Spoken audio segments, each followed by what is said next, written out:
Hi hello everyone, ಎಲ್ರಿಗೂ ನಮಸ್ಕಾರ. ಜ್ಞಾನ ಭಂಡಾರ ಯೂಟ್ಯೂಬ್ ಚಾನೆಲ್ಗೆ ನಿಮ್ಮೆಲ್ಲರಿಗೂ ಸ್ವಾಗತ.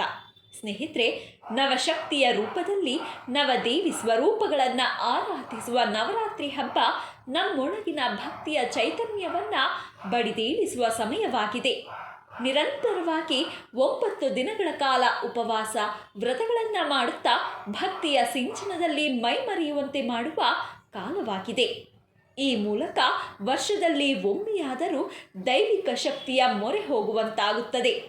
ನಾವು ಭಾರತೀಯರು ಮಾತೆಯನ್ನ ಜಗತ್ತಿನ ರಕ್ಷಣೆ ಮಾಡುವ ಶಕ್ತಿ ಎಂದು ನಂಬುತ್ತೇವೆ. ಹಿಂದೂ ಪೌರಾಣಿಕ ಕಥೆಗಳ ಪ್ರಕಾರ ಮಹಾಕಾಳಿಯ 10 ಅವತಾರಗಳ ಪೈಕಿ ತಾಯಿ ಲಲಿತೆಯು ಶ್ರೇಷ್ಠಳಾಗಿದ್ದಾಳೆ. ಆಕೆಯನ್ನ ಷೋಡಶಿ ಹಾಗೂ ತ್ರಿಪುರ ಸುಂದರಿ ಎಂದು ಹೇಳಲಾಗುತ್ತದೆ. ಹಾಗಾದರೆ ನವರಾತ್ರಿಯ 5ನೇ ದಿನದಂದು ಬರುವ ಲಲಿತ ಪಂಚಮಿಯ ವಿಶೇಷತೆ ಏನು, ತಾಯಿಯ ಪೂಜೆಯಿಂದ ಆಗುವ ಲಾಭಗಳೇನು ಎಂಬುದನ್ನು ಸಂಪೂರ್ಣವಾಗಿ ಈ ವಿಡಿಯೋದಲ್ಲಿ ತಿಳಿದುಕೊಳ್ಳೋಣ. ಆದರೆ ಅದಕ್ಕೂ ಮುನ್ನ ಜ್ಞಾನ ಭಂಡಾರಕ್ಕೆ ನಿಮ್ಮ ಬೆಂಬಲವಿರಲಿ. ಹೌದು, ಹಿಂದೂ ಪಂಚಾಂಗದ ಪ್ರಕಾರ ಆಶ್ವೀಜ ಮಾಸದ ಶುಕ್ಲ ಪಕ್ಷದ ಪಂಚಮಿ ತಿಥಿಯಂದು, ಅಂದರೆ 5ನೇ ದಿನ ಬರುವ ಲಲಿತ ಪಂಚಮಿಯನ್ನ ತಾಯಿ ಲಲಿತಾಂಬೆಯ ಹೆಸರಿನಲ್ಲಿ ಆಚರಿಸಲಾಗುತ್ತದೆ. ಹಿಂದೂಗಳು ಲಲಿತಾ ಪಂಚಮಿ ಹಬ್ಬದಂದು ತಾಯಿಯನ್ನ ಪೂಜೆ ಮಾಡುವ ಜೊತೆಗೆ ಉಪವಾಸ ಆಚರಿಸುತ್ತಾರೆ. ಈ ದಿನವನ್ನ ಲಲಿತಾ ಉಪಾಂಗ ವ್ರತ ಎಂದು ಕೂಡ ಕರೆಯುತ್ತಾರೆ. ತಾಯಿ ಲಲಿತಾದೇವಿಯು ದುರ್ಗಾದೇವಿ ಅಥವಾ ದುರ್ಗಾ ಶಕ್ತಿಯ ಮತ್ತೊಂದು ಅವತಾರವಾಗಿದ್ದಾಳೆ. ಹಾಗಾಗಿ ಲಲಿತಾ ಪಂಚಮಿಯನ್ನ ನವರಾತ್ರಿಯ 9 ದಿನಗಳ ಪೈಕಿ 5ನೇ ದಿನ ಆಚರಿಸಲಾಗುತ್ತದೆ. ಲಲಿತಾ ಪಂಚಮಿ ದಿನದಂದು ಉಪವಾಸವಿದ್ದರೆ ಬದುಕಿನಲ್ಲಿ ಸುಖ ಶಾಂತಿ ಸಿಗುತ್ತದೆ, ಜ್ಞಾನ ಮತ್ತು ಸಂಪತ್ತನ್ನು ತಾಯಿ ಕರುಣಿಸುತ್ತಾಳೆ ಎಂಬ ಜನಪ್ರಿಯ ನಂಬಿಕೆ ಇದೆ.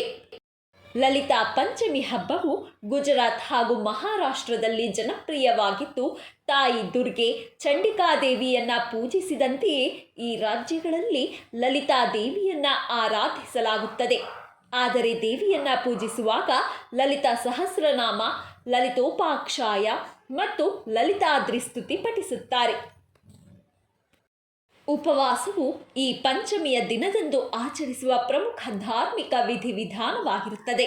ಇದನ್ನು ಲಲಿತಾ ಪಂಚಮಿ ವ್ರತ ಎಂದು ಕರೆಯುತ್ತಾರೆ. ಈ ಧಾರ್ಮಿಕ ಆಚರಣೆ ಮೂಲಕ ಭಕ್ತರಿಗೆ ಅಪಾರ ಶಕ್ತಿ ಮತ್ತು ಜ್ಞಾನ ಲಭ್ಯವಾಗುತ್ತದೆ.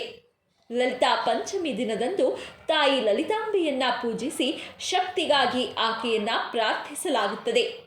ಭಾರತದ ಕೆಲವೆಡೆ ತಾಯಿ ಲಲಿತಾಂಬೆ ಪೂಜೆಗೆ ಮಹಿಳೆಯರು ಒಟ್ಟಾಗಿ ಸೇರುವ ಪದ್ಧತಿಯೂ ಇದೆ. ಈ ದಿನದಂದು ತಾಯಿ ಲಲಿತಾಂಬೆಯ ಜೊತೆಗೆ ಈಶ್ವರ ಹಾಗೂ ಸ್ಕಂದ ಮಾತೆಯನ್ನು ಕೂಡ ಪೂಜಿಸಲಾಗುವುದು. ಯಾರು ಲಲಿತಾ ಪಂಚಮಿಯಂದು ಉಪವಾಸವನ್ನು ಆಚರಿಸುತ್ತಾರೋ ಮತ್ತು ಲಲಿತಾ ಮಾತೆಯನ್ನ ಪೂರ್ಣ ಶ್ರದ್ಧಾ ಭಕ್ತಿಯಿಂದ ಪೂಜಿಸುತ್ತಾರೋ ಅಂತಹ ವ್ಯಕ್ತಿಗಳು ಸಂತೋಷ ಮತ್ತು ಸಮೃದ್ಧಿಯನ್ನು ಪಡೆಯುತ್ತಾರೆ ಎನ್ನುವ ನಂಬಿಕೆ ಇದೆ. ಈ ವ್ರತದ ಮಹತ್ವವನ್ನು ವಿವರಿಸುತ್ತಾ ಶ್ರೀಕೃಷ್ಣನೇ ಈ ವ್ರತವು ಸುಖ, ಸಂತಾನ, ಐಶ್ವರ್ಯವನ್ನು ನೀಡುತ್ತದೆ ಎಂದು ಹೇಳಿದ್ದಾನೆ. ಮಕ್ಕಳ ದೀರ್ಘಾಯುಷ್ಯಕ್ಕಾಗಿ ಪ್ರಾರ್ಥಿಸಲು ಈ ಉಪವಾಸವನ್ನು ಆಚರಿಸಲಾಗುತ್ತದೆ. ಹಿಂದೂ ಪುರಾಣದಲ್ಲಿ ಒಂದಾದ ಕಾಳಿಕಾ ಪುರಾಣದಲ್ಲಿ ಲಲಿತಾ ಪಂಚಮಿಯ ದಿನದ ಮಹತ್ವವನ್ನು ವಿವರಿಸಲಾಗಿದೆ.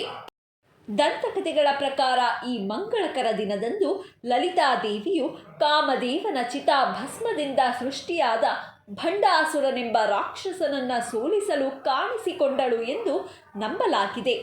ಆದ್ದರಿಂದ ಲಲಿತಾ ಪಂಚಮಿಯನ್ನ ಲಲಿತಾ ದೇವಿಯ ಗೋಚರಿಸುವಿಕೆ ಅಥವಾ ಜಯಂತಿ ಎಂದು ಆಚರಿಸಲಾಗುತ್ತದೆ.